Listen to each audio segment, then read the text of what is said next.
आज हर तरफ अगर आप देखें कम से कम खबरों के लिहाज से खुशी का माहौल है। 26 अंकों पर एसएस निफ्टी है 8158 पर, और मेरे हाथ में जो पर्चा है उसमें जो जी बिजनेस की एक्सक्लूसिव खबर है उस पर थोड़ा सा बात कर लेते हैं।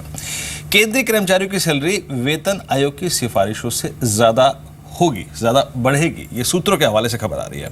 यानी आप देखिए, जो नए प्रस्ताव के मुताबिक जो न्यूनतम सैलरी है वो 23,500 होगी। याद रखिए, जो वेतन आयोग ने सिफारिश की थी उसके मुताबिक न्यूनतम सैलरी थी 18,000। अधिकतम सैलरी 3.25 लाख की होगी। जो वेतन आयोग ने सिफारिश की थी वो थी 2.5 लाख। यानी दीपाली ऑलमोस्ट अगर आप देखें, जो दिवाली से पहले खूब बम्पर पैसा आएगा। देखिए, ये इंडिविजुअल के लिहाज से, सरकारी कर्मचारियों के लिहाज से अच्छी खबर है, और साथ ही साथ देखिए उनकी सेविंग्स बढ़ेंगी और उनका एक्सपेंडिचर दोनों ही बढ़ेगा। उनकी डिस्पोजेबल इनकम भी बढ़ेगी और उनकी सेविंग्स भी बढ़ेगी। दोनों पर्सपेक्टिव से अगर आप देखें अच्छा है, और ये बाजार के लिए काफी अच्छा है। और इस इनकम को खर्च कर सकें, इसके लिए सरकार एक और कदम उठा तैयारी कर लिया है कि 24 घंटे घंटे मॉल खोल दो। खैर, पहली बात पे बात कर लेते हैं। हाँ, पहली बात पे बात कर लेते हैं। मेरे साथ में सहयोगी आलोक प्रियदर्शी भी हैं। आलोक नमस्कार। ये एग्जैक्टली पहली बात तो ये है कि जो वेतन आयोग की सिफारिशें थी आलोक, उससे कहीं ज्यादा सैलरी बढ़ सकती है क्या? फाइनेंस मिनिस्ट्री ने इसके लिए कुछ खास तैयारी की है?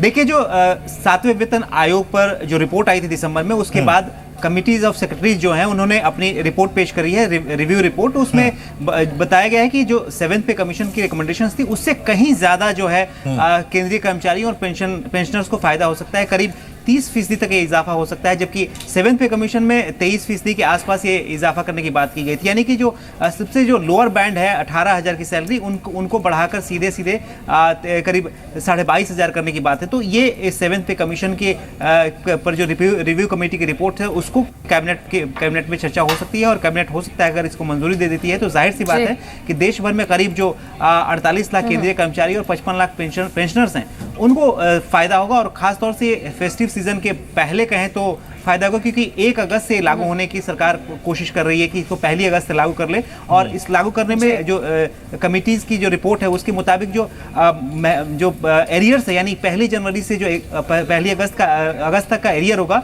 वो एक किस्त में मिलेगा, और बाकी किस्तों में जो भत्ता और तमाम चीजें होती हैं वो मिलेगी। यानी कि इंस्टॉलमेंट में पेमेंट्स मिल सकती हैं। तो कुल मिलाकर देखें तो ये अच्छी खबर है केंद्रीय कर्मचारी और पेंशनर्स के लिए।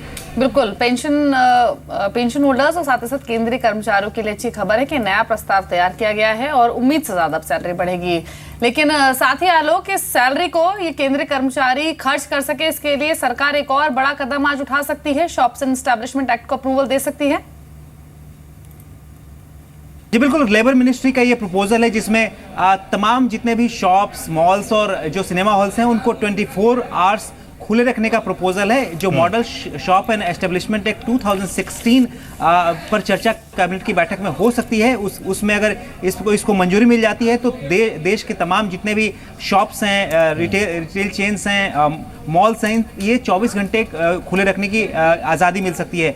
और साथ ही साथ जो महिलाएं हैं उनको भी रात में काम करने की इजाज़त मिल सकती है इस मॉडल एक्ट की वजह से। और हालांकि इसके लिए महिलाओं को जो रात में अगर काम करने की इजाज़त दी जाती है तो उसके लिए कुछ सर्टेन नियम कानून को फॉलो करना पड़ेगा, उनके लिए सुविधाओं पर विशेष ध्यान देना पड़ेगा। तो सरकार चाहती है कि एक पूरे देश में एक model shop and establishment act लागू कर दिया जाए। हालांकि ये राज्य का विषय है, राज्य चाहें तो इसमें कुछ बदलाव के साथ या फिर पूरी तरह से उसको इम्प्लीमेंट कर सकते हैं। तो ये राज्यों पर डिपेंड करेगा।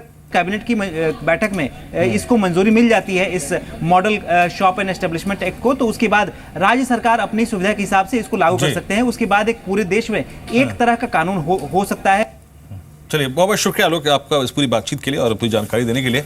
वसीम साहब भी हमारे साथ जुड़े हैं बात करने के लिए इस वक्त।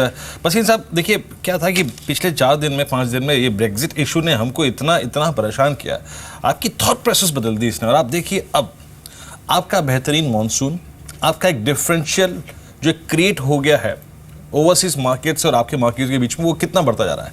आपका अच्छा मॉनसून, क्रूड प्राइसेस का गिरना, 7वें वेतन आयोग की सिफारिशें मंजूर होना, उससे भी ज़्यादा कहीं पैमाने पर इन्फ्लेशन नीचे आने की एक्सपेक्टेशन। वसीम साहब, इस माहौल में आप क्या खरीदेंगे और निफ्टी पे क्या आउटलुक रखते हैं और आपकी थीम क्या रहेगी ऐसे माहौल में?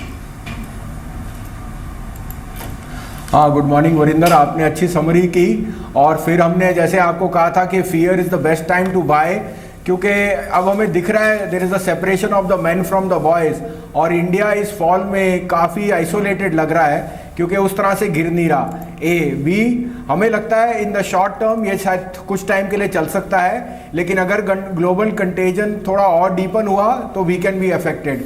तो इस समय जो आप लोकल थीम है उसको उस पर फेरबदल कीजिए, जहां हमने देखा है कि पीएसयू बैंक्स, एफएमसीजी और क्या कहते हैं आपके जो मेटल्स हैं वो आउट परफॉर्म कर रहे हैं, और सीमेंट स्टॉक्स जो ऑलमोस्ट न्यू हाइज टच कर रहे हैं। So the local consumption theme is being played out well. जैसे आपने कहा मॉनसून की अच्छी फैलाव है, जीएसटी का पासेज, और फोर्थली ये अटकली अब लग गई कि एक रेट बढ़ाने की जगह अब शायद जेनेट येलन को रेट कट ना करना पड़े अगले 6 महीने में टू स्टिमुलेट द इकोनॉमी, और money printing might be back on the card. इस कारण से I think in the short term there will be volatility, but risk assets will again be on the highlight, और उसमें India will stand out in the emerging market.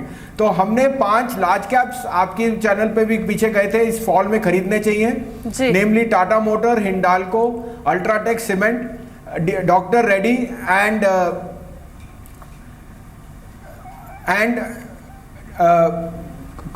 Hindalco.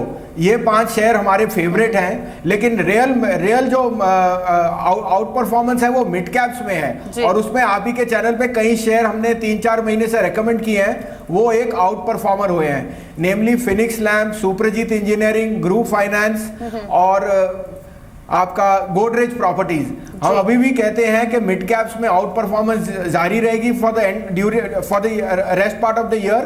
तो ये एक fear factor पे आप उसका फायदा उठाइए और अच्छे शेयरों में निवेश कीजिए।